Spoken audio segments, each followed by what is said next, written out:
Ouça agora a palavra do pastor. Uma mensagem que pode mudar a sua vida. Glória a Deus.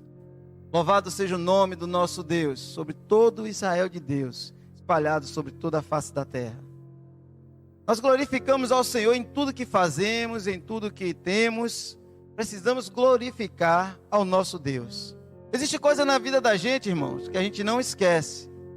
Existe coisas na vida da gente que parece que a borracha não apaga. Me lembro eu que na minha mocidade, eu sempre gostei dos Jogos Olímpicos. Eu olhava muitas Olimpíadas e eu ficava acompanhando ali. Tinha algo que me chamava muito a atenção, que era a perseverança, a história de vida dos atletas. Não era nem a competição, mas o que ele fez para chegar até ali, ou o que ele passou para chegar até ali. Quando eu comecei a meditar no texto, que nós vamos estar juntos, compartilhando, pensando junto, Deus me levou ao passado. Eu comecei a me lembrar daqueles atletas que tanto se esforçaram para levar as medalhas, para levar a glória para seu país, para a sua terra. E aquilo ali era um motivo de honra, de glória para eles. E aqueles atletas, eles tinham um esforço sobrenatural. Eles rompiam a barreira dos limites do corpo humano. O esforço era tão grande, irmãos, que eles treinavam de forma exaustivas, até perder as suas forças. E isso nos impulsiona a entender quem somos nós. O tema dessa mensagem desta noite: eu sou um atleta de Cristo. Sinta-se assim, um atleta de Cristo. A caminhada cristã não é fácil. Lutas, batalhas, momentos de fraqueza, pensando em desistir, pensando em parar. Mas, quando eu me lembro daqueles atletas que diziam assim: eu posso dar mais de mim, eu posso me esforçar mais um pouco. Às vezes a jornada de trabalho está longa, está extensa, mas a gente não para de fazer a obra. A gente não para de caminhar rumo a Cristo. E às vezes, muitos param pelo caminho. E nós precisamos ser aqueles que vai retornar e trazer o nosso companheiro novamente.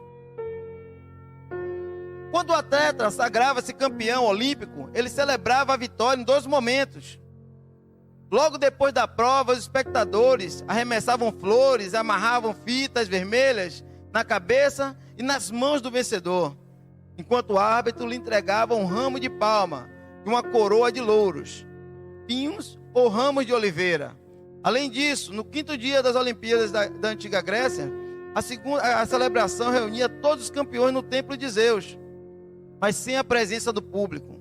Praticamente era uma cerimônia religiosa, em que o vencedor era anunciado.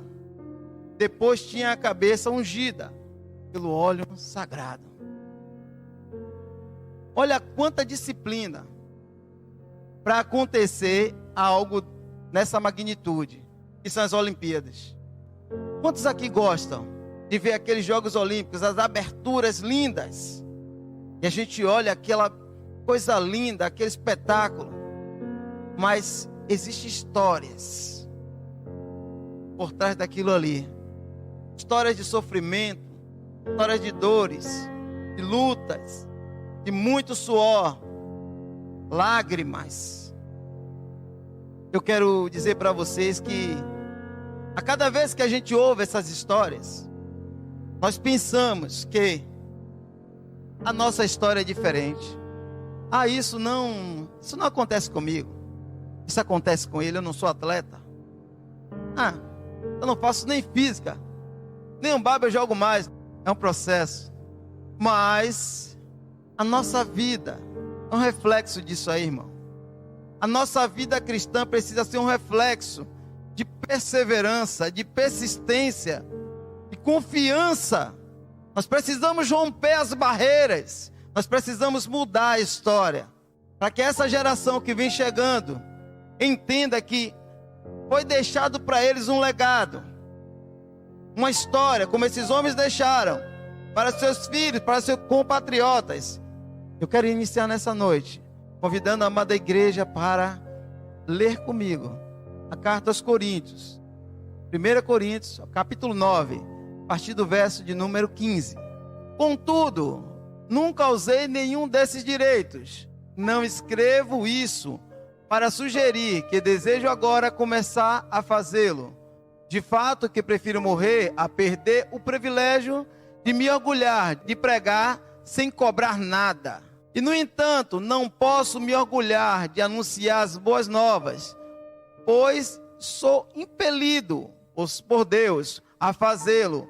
Ai de mim se não anunciar as boas novas. Se fizer por minha própria iniciativa, mereceria pagamento. Mas não tenho escolha, pois Deus me confiou essa responsabilidade.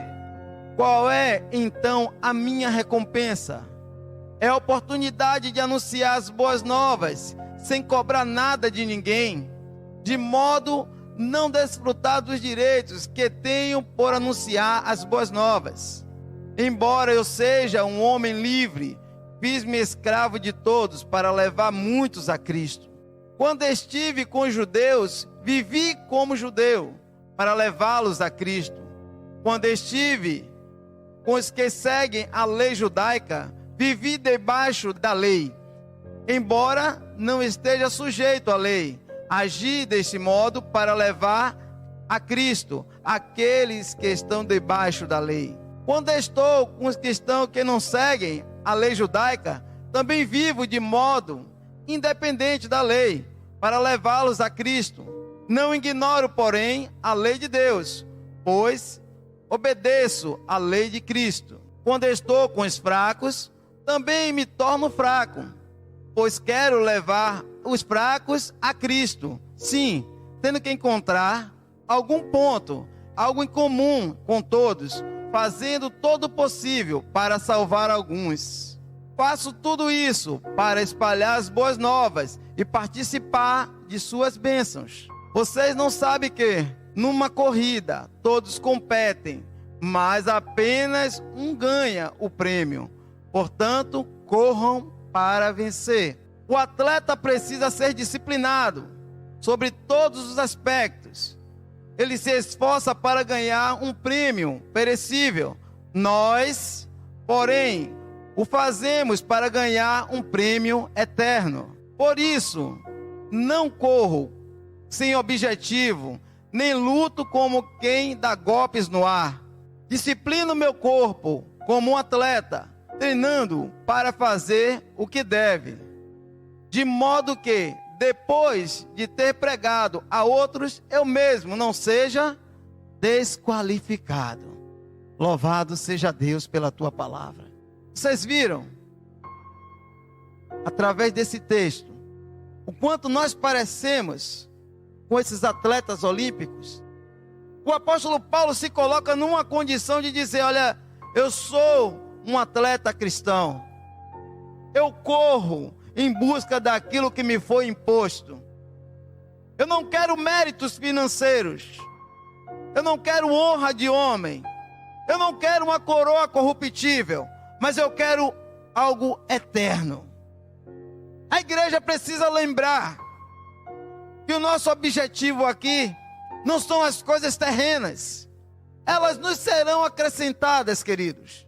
A igreja precisa lembrar que o nosso foco aqui é o prêmio celestial, o eterno, aquilo que vai ser entregue pelo Rei dos Reis, o Senhor Jesus Cristo, que assim levantou a sua voz e prometeu ao teu povo que aquele que perseverar até o final receberá a coroa da vitória.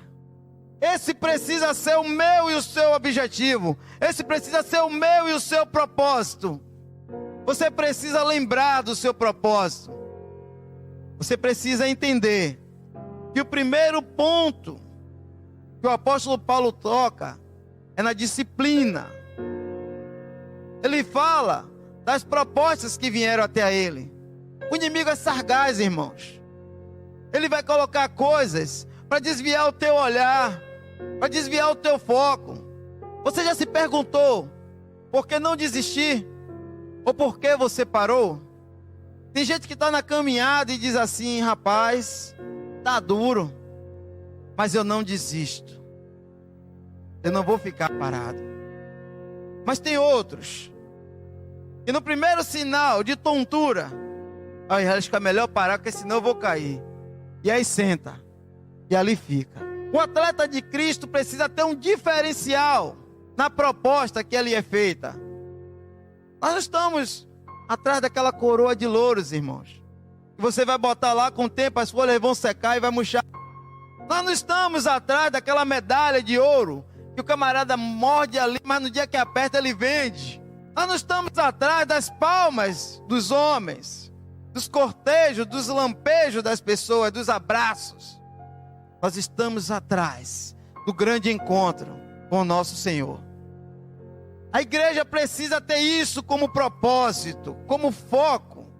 Nunca foi prometido na vida cristã que ela seria uma vida fácil, que ela seria uma vida mole. Existe um jargão, irmãos, que as pessoas falam para mim, eu fico meio atemorizado. É só vitória, meu irmão. É só vitória. É só vitória nada, irmãos. É luta, é batalha, é suor derramado, é lágrimas. É noites perdidas, de jejum, de oração, de busca. Momentos que o Senhor se cala. Momentos que Ele diz: eu vou ficar quieto, eu vou deixar Ele me buscar. As pessoas querem resolver com a força dos seus braços algo que só o Todo-Poderoso pode resolver. As pessoas querem fazer, estourar os seus limites humanos, mas não sabem que o seu caminho, o meu caminho e a nossa caminhada, ela não é algo terreno, mas é algo para a eternidade. E a gente só pode vencer com a ajuda dele. Jesus Cristo traz isso no texto: sem mim nada podereis fazer. Se a gente não buscar a ajuda do alto, a gente não vence essa maratona cristã, essa caminhada. A gente não chega no final desse processo. Se você não tiver o joelho dobrado, a leitura da palavra e a aplicação dela na vida de outras pessoas, vai ser complicado você ter gosto do que você está fazendo. Paulo sabia que não podia se orgulhar da pregação, pois ele havia sido chamado para isso. Ele não tinha escolha. Quer ver uma coisa? Como é que Deus faz? Atos dos Apóstolos, capítulo 9, a partir do verso de número 10, diz assim: em Damasco havia um discípulo chamado Ananias. O Senhor o chamou numa visão: Ananias. Eis-me aqui, Senhor, respondeu ele. O Senhor disse-lhe: vá à casa de Judas, na rua chamada direita, e pergunte a um homem de Tarso chamado Saulo. Ele está orando. Às vezes você está numa caminhada, irmão, e você vê que tudo está contra você, mas tem um porém.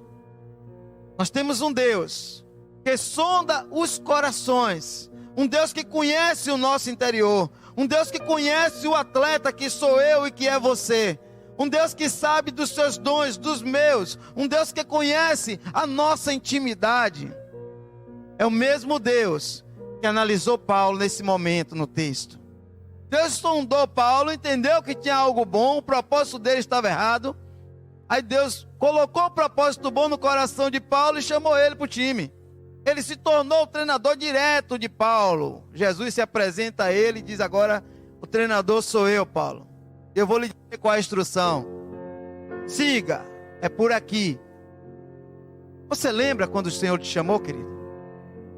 Ele disse: ide e pregai as boas novas. Ele não disse a você: se acomode, fique sentadinho aí. Ele não disse a você: fique na sua casa. Ele disse a você: vá em frente. Ele disse a você: eu estou contigo todos os dias. Eu venci. Ele lhe deu palavra de ânimo, assim como colocou em Paulo. Mas ele não disse que seria fácil. Paulo padeceu pelo nome do Senhor. Açoites, vergonhas públicas. Foi apedrejado, sofreu cadeias. Não foi só vitória, foi luta, Mas para Paulo aquilo era glória, porque ele conseguia, aonde estava, fazer a diferença. Paulo pregava na cadeia. Paulo pregava depois de ser açoitado. Paulo pregava quando foi picado, estava doente. Paulo pregava quando estava em discussão do sinédrio. Paulo pregava a todo tempo, ele anunciava, ele cumpria a sua missão. Ele dizia: eu não vou parar, a caminhada está dura, eu estou mancando, meu joelho está ferido, eu estou com as costas raladas, eu estou com a cabeça aqui doendo, mas eu não vou parar.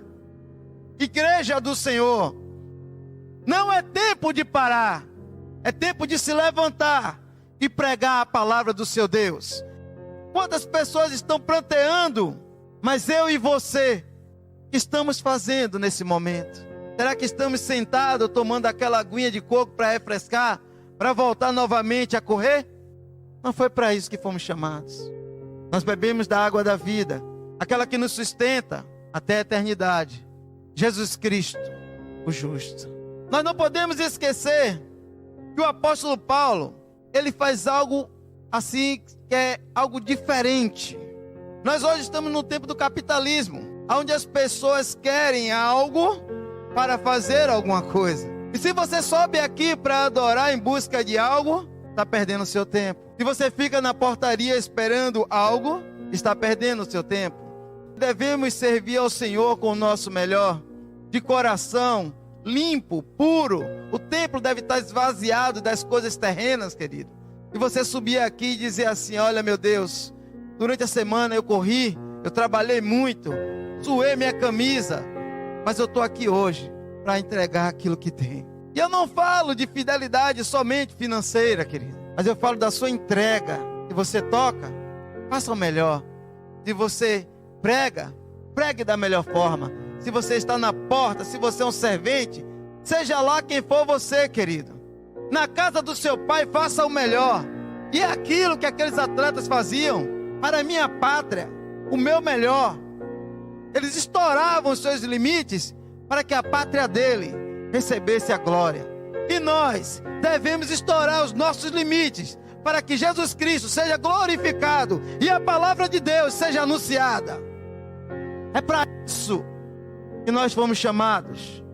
Ah, meus irmãos, Mateus capítulo 6, verso 19, diz assim: não acumule para vocês tesouro na terra, onde a traça e a ferrugem destrói, onde os ladrões arrombam e furtam, mas acumulem para vocês tesouro no céu, onde a traça e a ferrugem não destrói, e onde os ladrões não arrombam nem furtam. Pois onde estiver o seu tesouro, aí também estará o seu coração. O nosso coração precisa estar ligado no Senhor. Não pode estar no tesouro da terra. O tesouro da terra é passageiro. Vai ser furtado, vai enferrujar, vai se perder. Mas aquele tesouro eterno, ninguém vai tomar de você, querido. Ninguém vai tomar de você. No segundo ponto, nós falamos do plano. Primeiro nós falamos do propósito. Agora existe um plano. E o apóstolo Paulo era craque nisso. Pense no cara habilidoso. Ele não se privava de estratégias. Ele menciona justamente que ele se fez de fraco para com os fracos, para ganhá-los. Se fez judeu para ganhar os judeus que viviam debaixo da lei. Ele se fez sobre aquele que estava debaixo da lei, que não estava debaixo da lei, para ganhá-los também. E você? O que tem feito? Será que você já entendeu que o Senhor está falando nesta noite? Tire a capa de juiz, de olhar o erro do outro, e vista-se com aquela nova capa, a capa da misericórdia. Olha para o outro com um olhar diferenciado. Se a pessoa tem uma dificuldade, ela precisa de ajuda. E às vezes você precisa entender que você não sabe tudo. Você precisa, descer, para que ele possa se sentir confortável, ou ela, de te ouvir, de falar com você, de abrir o coração para ser tratado. Às vezes você vai entender que é um doutor que está ali na sua frente, mas por trás daquela estrutura tem um homem desmanchado, um pai de família, está com um problema em casa, quem sabe um filho no meio das drogas, ou no meio do crime, que é mais vergonhoso para ele. Mas você olha e diz: olha, o filho do doutor está envolvido. mas você não diz: doutor, eu quero te ajudar a recuperar o seu filho. Na nossa caminhada cristã, no nosso papel de atleta, nós passamos por situações como essa. Nós passamos por um momento que nós temos que abdicar de algo nosso para viver o outro. Não são as obras que nos salvam, mas ela glorifica a Deus. Busque ter uma vida de oração. Essa é a primeira estratégia. O apóstolo Paulo, ele pede oração. Ele faz a oração também. Se você não tiver uma vida de oração, você não estreita o relacionamento com o seu treinador. Como é que você vai falar com Jesus se não for através da oração? Como você fala com Deus se não for através da oração? É necessário que você entenda que na sua caminhada, para você avançar, o primeiro passo é se colocar de joelho. É orar a Deus. Dizer a Ele: olha, eu preciso da sua instrução. Eu preciso. Porque Paulo estava orando quando Jesus enviou Ananias aonde ele estava. Paulo estava orando. E Deus disse: ele está orando. Você vai lá. Deus ouve a minha e a sua oração, querido. Deus sabe o quanto nós passamos. Deus conhece as nossas lutas. Ele não passa desapercebido aos meus esforços e aos seus. Em Efésios capítulo 6, verso 10, diz assim: finalmente, fortaleçam-se no Senhor e na força do seu poder. Vistam toda a armadura de Deus para poderem ficar firmes contra as ciladas do diabo. Pois a nossa luta não é contra as pessoas, mas contra os poderes e autoridades, contra os dominadores deste mundo de trevas, contra as forças espirituais do mal nas regiões celestiais. Por isso, vista todas as armaduras de Deus, para que possas resistir no dia mau e permanecer inabaláveis depois de terem feito tudo. Assim, mantenham-se firmes, cingindo com o cinto da verdade, vestindo a couraça da justiça, tendo os pés calçados com a prontidão do evangelho da paz. Além disso, usem o escudo da fé, com o qual vocês poderão apagar todas as setas inflamadas do maligno.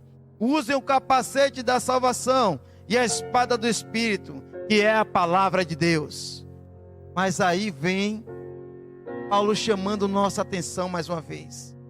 Orem no Espírito e em todas as ocasiões, com toda oração e súplica. Tendo isso em mente, estejam atentos e perseverem na oração por todos os santos. Entendeu? É necessário oração? Oração, sabe o que é, irmão? Quando você está no meio do percurso e fica aquela equipe que dá o apoio com um copo de água, aí você passa e não para. Você pega e sai bebendo e continua. Vocês já viram isso? É bem assim. Isso é oração. É você no meio do percurso da sua caminhada, você pegando aquele copo, bebendo e continuando. Orem também por mim, para que quando eu falar, me seja dada a mensagem, a fim de que, destemidamente, torne conhecido o ministério do Evangelho. Fala sem temor da palavra de Deus, irmão. Não se preocupe com as críticas. Não se preocupe com o que vão dizer. Às vezes você pensa: meu Deus, como é que eu vou falar da palavra para esse povo? Ah, irmãos, é necessário que você conte seu testemunho de vida. É necessário que você leia um texto da Bíblia. E o Espírito Santo do Senhor irá estar te dando toda instrução.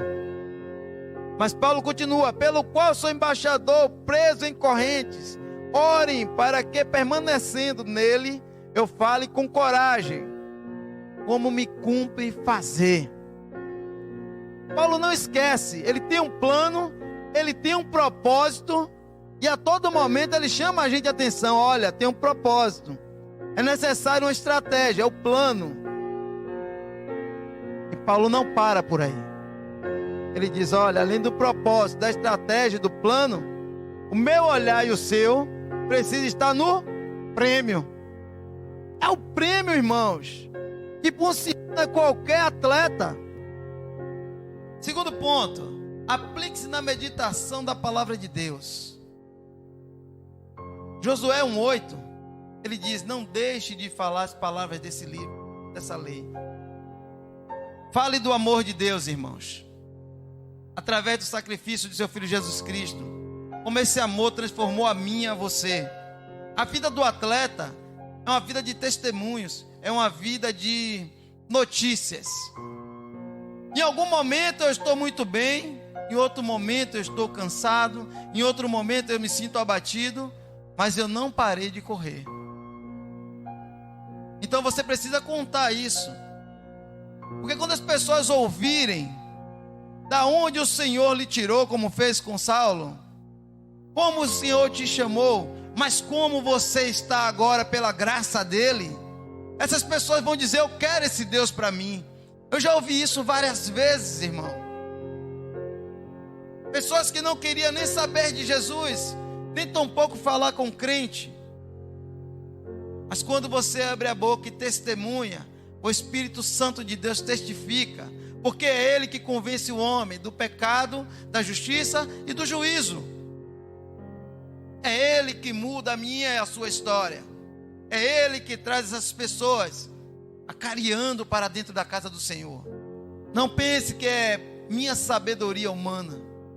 O apóstolo Paulo, em Filipenses, capítulo 3, diz assim, a partir do verso 12: não que eu já tenha obtido tudo isso, ou tenha sido aperfeiçoado, mas prossigo para alcançá-lo, pois para isso também fui alcançado por Cristo Jesus.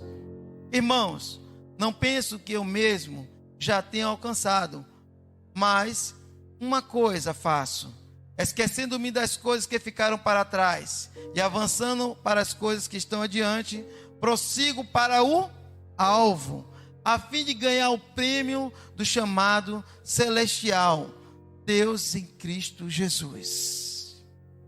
Paulo não estava preocupado com a aprovação humana, querido. Se você canta bem, se você opera bem, se você grava bem, você prega bem. Paulo estava com foco em outra coisa. Paulo estava preocupado assim, dizendo assim: olha, o meu Senhor lá precisa me aprovar. As pessoas estão querendo me chamar a atenção aqui, me oferecendo ofertas, dinheiro, querendo me parar aqui, mas eu sei para que fui chamado. Eu sei qual é o meu propósito, eu sei qual é o meu alvo, eu sei qual estratégia eu tenho que usar para alcançar o meu prêmio. Não permita, queridos, que os desvios dessa vida, as barreiras que o inimigo tem lançado para te parar, congele você. Não permita que as coisas corruptíveis dessa terra, os desejos carnais, que ele tire você dessa maratona. Não permita se perder no meio dessa batalha. O Senhor te chamou porque Ele te conhece, porque Ele sabe o que você precisava ouvir. O Senhor está falando aos corações. O Senhor nos traz a paz, mas Ele também nos traz a exortação, porque Ele exorta aquele que ama. O Senhor não deixa passar aquilo que Ele tem como propósito na tua vida, vai se cumprir. Deus abençoe a todos que participam com amor, com coração limpo, todos que participam dizendo a Deus: olha, eu estou aqui porque eu amo trabalhar para o Senhor. Amém? Que o amor de Deus, o nosso Pai, que a graça consoladora do Senhor Jesus Cristo e as doces consolações do Espírito Santo de Deus seja com você, meu irmão, com você, minha irmã, com todo Israel de Deus, espalhados sobre toda a face da terra, hoje e agora e para todo sempre. E o povo de Deus que crê diz: